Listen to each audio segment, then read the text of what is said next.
Hello दोस्तों, आज बात करने वाला हूं मैं कैसे क्यूआरएमपी स्कीम के अंदर जीएसटी या 3B को फाइल करेंगे जब आप मंथली बेसिस पे अपने जीएसटी या 3B को सेलेक्ट कर लेते हैं। यानी जो क्यूआरएमपी स्कीम है उसके अंदर जब अपनी रिटर्न फाइलिंग को मंथली बेसिस पे सेलेक्ट कर लेते हैं। तो दोस्तों, इसको समझने के लिए बने रहे मेरे साथ वीडियो के एंड तक। दोस्तों, मैं यहाँ पे आ गया जीएसटी पोर्टल पे और आज मैं आपको बताऊंगा अगर आप क्यूआरएमपी स्कीम के अंदर है, मतलब कि अगर आपकी टर्नओवर 5 करोड़ से कम है, आप क्यूआरएमपी के लिए एलिजिबल है, लेकिन आपने quarterly return monthly payment scheme को ना लेके आपने अपनी रिटर्न को मंथली बेसिस पे शिफ्ट कर लिया है, तो उस केस में आप मंथली जीएसटी या 3B कैसे फाइल करेंगे अगर आप क्यूआरएमपी के अंदर है तो। ठीक है, वो बताने वाला हूँ मैं आपको। जैसा कि मैं आपको दिखाता हूँ, मैं यहाँ पे मेरी जो टर्नओवर है वो 5 करोड़ से कम है और मैंने यहाँ पे रिटर्न पे आते हैं और ऑप्ट इन क्वार्टरली रिटर्न में जाके दिखाता हूँ। मैंने जो अपनी रिटर्न है वो मंथली बेसिस पे सेट कर रखी है। फाइनेंशियल ईयर यहाँ से 2021 ले लेंगे और सर्च पे क्लिक करेंगे। ये मंथली बेसिस पे सेट कर रखी है, मतलब मंथली बेसिस पे मैं यहाँ पे जीएसटी या 3B और GSTR1 फाइल करने वाला हूँ। तो मंथली बेसिस पे जो ड्यू डेट है वो ये दिख जाएंगी, देख सकते हैं दोस्तों, ये ड्यू डेट है मंथली बेसिस पे। मतलब कि अगर 5 करोड़ से कम की टर्नओवर है अगर आप क्यूआरएमपी के अंदर मंथली बेसिस पे सेट कर लेते हैं तो जो आपकी जीएसटी या 3B की ड्यू डेट होती है वो नॉर्मल 20 तारीख की डेट होती है और GSTR1 की नॉर्मल 11 तारीख डेट होती है। तो चलिए बताता हूँ कैसे आपको फाइल करना होगा। तरीका बिल्कुल सेम है जैसे आप नॉर्मल जीएसटी या 3B फाइल करते थे, बिल्कुल सेम है। दिखाता हूँ। जैसे कि फाइल रिटर्न पे आते हैं दोस्तों। फाइल रिटर्न पे आने के बाद यहाँ से टैक्स पीरियड सेलेक्ट करते हैं। जैसे कि मैं जनवरी की फाइल करने वाला हूँ 3B। सर्च पे क्लिक कर लिया। सर्च पे क्लिक करने के बाद यहाँ से जीएसटी या 3B आपको दिख जाएगी। R1 मेरी फाइल है, मैंने 11 तारीख से पहले फाइल कर दिया। तो ध्यान रखें, जब आप 3B फाइल करें तो उससे पहले आप R1 फाइल करें, उसके बाद 3B फाइल करें, क्योंकि 3B के अंदर अब आपकी जो वैल्यू है R1 वाली वो उठ के आ रही है। ठीक है, तो 3B पे आ गया, यहाँ से प्रिपेयर ऑनलाइन पे आ गया। प्रिपेयर ऑनलाइन पे आने के बाद यहाँ पे जो R1 की वैल्यू है, यानी जो मेरी सेल्स की डिटेल है, वो ऑटो उठ के आ जाएगी R1 से। ठीक है दोस्तों, ये देख सकते हैं, ये मेरी वैल्यू सीधा R1 से ऑटो उठ के आ गई।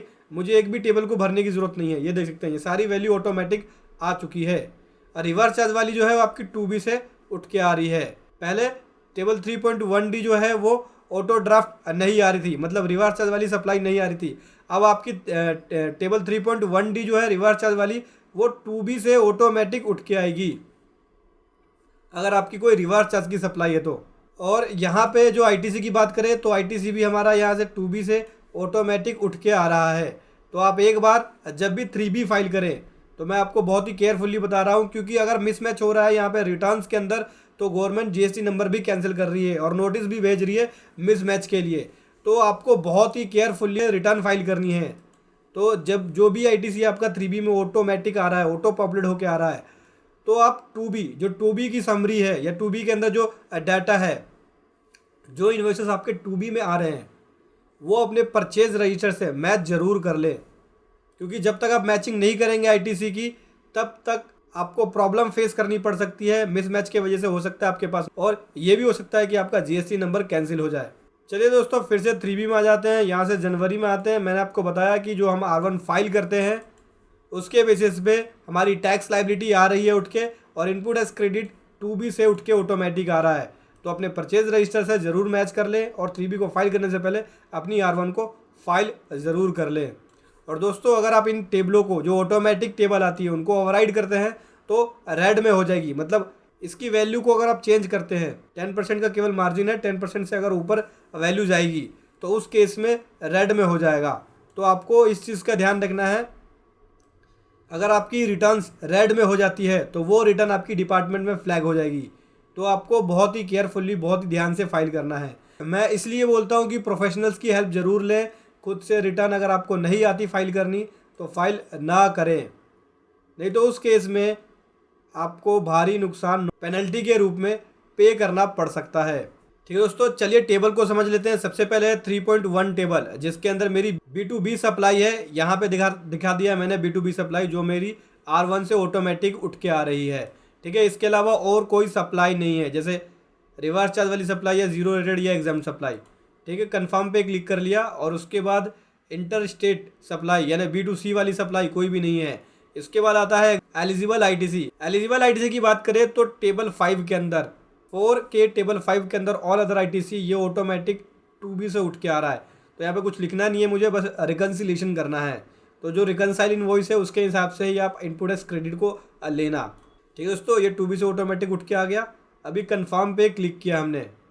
यहाँ से कन्फर्म पे क्लिक करने के बाद नीचे स्क्रॉल करेंगे। नीचे स्क्रॉल करने के बाद ये एग्जाम्प्ट वाली सप्लाई कोई भी नहीं है हमारी। अगर कोई इन्वर्ट सप्लाई एग्जाम्प्ट है, नील रेटेड है या नॉन GST सप्लाई वो दे सकते हैं, नहीं है। इंटरेस्ट या लेट फीस भी नहीं है। चलिए GST या 3B को एक बार हमने यहाँ पे कर लिया सेव करने के बाद प्रोसीड टू पेमेंट पे जाना है। प्रोसीड टू पेमेंट पे आ गया और यहाँ पे मुझे पेमेंट करनी होगी टैक्स की, क्योंकि टैक्स बन रहा है मुझे पे करना। इतना ITC नहीं है कि मैं सेट ऑफ कर सकूँ। तो देख सकते हैं 2300 रुपये की लाइबिलिटी है, इसको मैं पे करने वाला हूँ ई पेमेंट के मेथड से। ई पेमेंट का मेथड ले लिया, क्रिएट चालान पे क्लिक कर लिया। अब यहाँ से मैं नेट बैंकिंग को सेलेक्ट कर लेता हूँ। और दोस्तों टैक्स की पेमेंट कर लिए, फिर से 3B पे आ गया, प्रोसीड टू पेमेंट पे जाएंगे। अब हमारे पास जो बैलेंस है देख सकते हैं, ये बैलेंस आ गया मेरे पास कैश लेजर के अंदर। क्या करना है, सिंपल है, मेक पेमेंट पे क्लिक करूँगा और यहाँ अमाउंट जो है वो सेटअप हो जाएगा। ये सेटअप हो गया। अब सीधा आना है, प्रोसीड टू फाइल पे जाना है और यहाँ से सेलेक्ट कर लेना है ऑथराइज सिग्नेचरी और फाइल विद EVC पे क्लिक करूँगा। यहाँ से प्रोसीड कर देंगे। और दोस्तों इस प्रकार से GST या 3B हो गई फाइल, सक्सेसफुली फाइल हो गई है GST या 3B। तो ऐसे आपको QRMP स्कीम में फाइल करना है। जैसे आप नॉर्मल में फाइल करते थे वैसे ही करना है, लेकिन थोड़ा सा तरीका बदल गया। अब आपको यहाँ पे रिटर्न को रिकनसाइल करना है। जो आपने प्रीवियस R1 फाइल किया है एक बार आप उसको भी देख लेना, और GST या 2B के अंदर जो आपके इन्वॉइसेस आ रहे हैं उसको भी आप रिकनसाइल ज़रूर कर लेना दोस्तों। और 3B हमेशा पहले R1 फाइल करना, फिर उसके बाद 3B फाइल करना है। ठीक है, तभी आप अच्छे से GST या 3B को फाइल कर सकते हैं। और ध्यान रखना आपकी रिटर्न रेड में ना हो, नहीं तो वो रिटर्न आपकी डिपार्टमेंट में फ्लैग हो जाएगी। रेड का मतलब कि अमाउंट आपने यहाँ पे चेंज किया है, जो ऑटो आ रही है उसको। तो यहाँ पे GST या 3B फाइल कर लिया हमने। ऐसे आपको QRMP स्कीम के अंदर GST या 3B को फाइल करना है। वीडियो कैसी लगी ज़रूर बताएं। Thank you so much. जय हिंद, वंदे मातरम।